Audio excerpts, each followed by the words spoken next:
Shalom bien-aimé, j'espère que tu vas bien et bienvenue sur Momentum Presse, l'instant réservé à la prêche, au partage, aux enseignements inspirés des Saintes Écritures. Bienvenue une fois encore sur Momentum Presse. Aujourd'hui, nous parlons d'une thématique importante, très importante bien-aimé, importante pour notre croissance, importante pour la suite de notre cheminement avec Jésus-Christ. Les 4 étapes de la croissance spirituelle. Où te trouves-tu aujourd'hui? À la fin, il faudrait que tu puisses nous dire en commentaire ou même à travers un texte, à travers une petite vidéo, où est-ce que tu te trouves en ce moment, bien-aimé? La vie chrétienne n'est pas seulement une conversion, c'est une transformation. Dieu ne nous appelle pas à être sauvés, mais à grandir jusqu'à ressembler Jésus-Christ. Croissez dans la grâce et dans la connaissance de notre Seigneur et Sauveur Jésus-Christ. Croissez dans la grâce et dans la connaissance de notre Seigneur et Sauveur Jésus-Christ. Nous dit les Saintes Écritures dans 2 Pierre, chapitre 3, verset 18. L'homme naturel, ça c'est le tout premier, la toute première étape, bien aimé, la toute première étape, on devient d'abord un homme naturel, on est un homme naturel. L'homme animal ne reçoit pas les choses de l'Esprit de Dieu. L'homme animal ne reçoit pas les choses de l'Esprit de Dieu. 1 Corinthiens chapitre 2, verset 14. Il vit sans Dieu. Il est guidé par ses propres désirs. Malgré ses réussites, son âme demeure vide. La première étape de la croissance spirituelle est la nouvelle naissance en Jésus-Christ.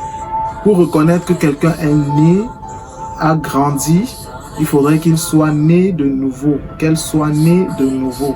C'est la toute première étape, c'est la toute première étape de la croissance spirituelle, bien-aimée. Le fait d'être né de nouveau.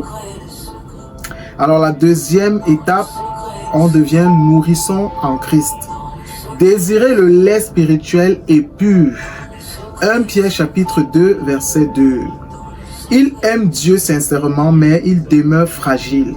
Sa foi dépend souvent de ses émotions et il manque même encore de stabilité face aux épreuves. Il manque encore de stabilité face aux épreuves. Ça, c'est le nourrisson en Christ. Tandis que le croyant charnel bien-aimé, qui est la troisième étape, lisons d'abord les Saintes Écritures dans 1 Corinthiens chapitre 3, verset 3. N'êtes-vous pas charnel? C'est une question que le Seigneur nous pose. N'êtes-vous pas charnel? Parce qu'il voit les agissements des uns et des autres.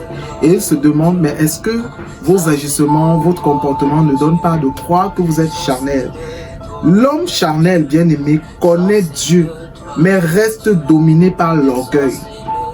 L'homme charnel connaît Dieu, mais il reste dominé par l'orgueil, la colère, la jalousie et certains compromis. Il veut le salut, mais résiste encore à la transformation profonde du Saint-Esprit. L'homme charnel veut le salut, mais il résiste encore à la transformation profonde du Saint-Esprit. L'homme spirituel, bien-aimé, c'est la 4e étape. L'homme spirituel, au contraire, juge de tout. 1 Corinthiens chapitre 2, verset 15, c'est la Bible qui nous le dit. L'homme spirituel, lui, il juge de tout. Dans 1 Corinthiens 2, verset 15, il est conduit par le Saint-Esprit. Il recherche avant tout la volonté de Dieu. L'homme spirituel recherche avant tout la volonté de Dieu dans tout ce qui lui arrive, dans tout ce qu'il fait, dans tout ce qu'il pense, dans son cœur, dans sa manière d'être, dans sa manière d'agir. Il veut la volonté de Dieu.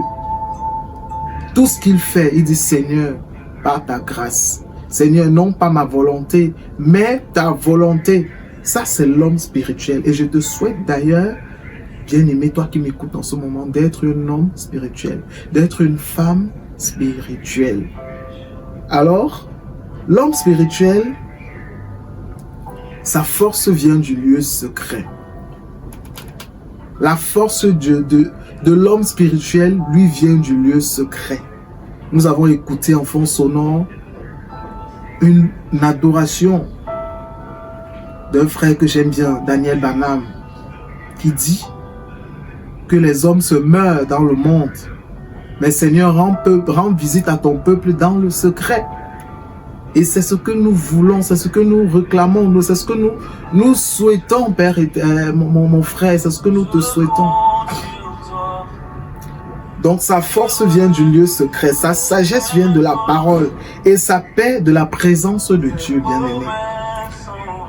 Alors, j'ai une question à te poser, toi qui m'écoutes en ce moment. Où te trouves-tu aujourd'hui? Où te trouves-tu en ce moment? Est-ce que tu es un homme naturel? Est-ce que tu es un nourrisson? Est-ce que tu es un croyant charnel? Est-ce que tu es un homme spirituel? La réponse, tu peux la garder pour toi. La réponse, tu peux la partager pour bénir la vie de quelqu'un. Mais d'ailleurs, moi, j'aspire à être un homme spirituel. Moi, ma prière, c'est de l'être tous les jours de ma vie. Parce que je le suis déjà. C'est de maintenir cette position-là, bien-aimé. Et je voudrais que ça soit ton partage. Où te trouves-tu aujourd'hui, bien-aimé? Dieu ne te condamne pas pour ton niveau actuel, mais il t'appelle à avancer. Non, Dieu ne te condamne pas, même si tu es un bébé, même si tu es un nourrisson, il t'appelle à avancer, bien-aimé. Il ne cherche pas les chrétiens remplis d'informations bibliques, mais des disciples transformés par sa présence. Oui, des disciples transformés par sa présence, bien-aimé. Que ta foi soit seulement une connaissance. Que ta foi ne soit pas seulement une connaissance, bien-aimé. Que ta foi ne soit pas seulement une connaissance, mais qu'elle devienne une véritable transformation. Bien-aimé, que ta foi ne devienne pas seulement une connaissance, mais qu'elle devienne une transformation. C'est ce que je te souhaite, mon frère. C'est ce que je te souhaite, ma soeur. Que ta foi devienne une transformation et non une information. Alors j'aimerais qu'on prie, bien-aimé. J'aimerais qu'on prie sincèrement pour ce sujet. Que le Seigneur nous aide à aspirer à être des hommes et des femmes spirituels. Cela va concourir à notre bien et au bien de notre famille, au bien de ceux qui nous entourent. Alors prions, bien-aimés, prions. Au nom de Jésus-Christ, Seigneur, je te demande de révéler mon véritable état spirituel en ce jour. Là où je suis encore immature, Seigneur, fais-moi grandir. Là où je suis charnel, Seigneur, transforme-moi. Là où je suis faible, Père, fortifie-moi. Donne-moi la passion de ta parole, l'amour du lieu secret et la sensibilité de ton esprit. Père éternel, Dieu Tout-Puissant, brise toute tiédeur, tout compromis et toute résistance à ton œuvre dans ma vie. Fais de moi un homme, une femme spirituelle qui te cherche sincèrement et qui veuille te ressembler chaque jour davantage. Que ma vie glorifie Jésus-Christ jusqu'à la fin. Seigneur, reste fidèle dans ma vie. Reste fidèle à jamais dans ma vie, Père éternel, Dieu Tout-Puissant. Au nom puissant de Jésus-Christ, j'ai ainsi prié. Amen. Amen.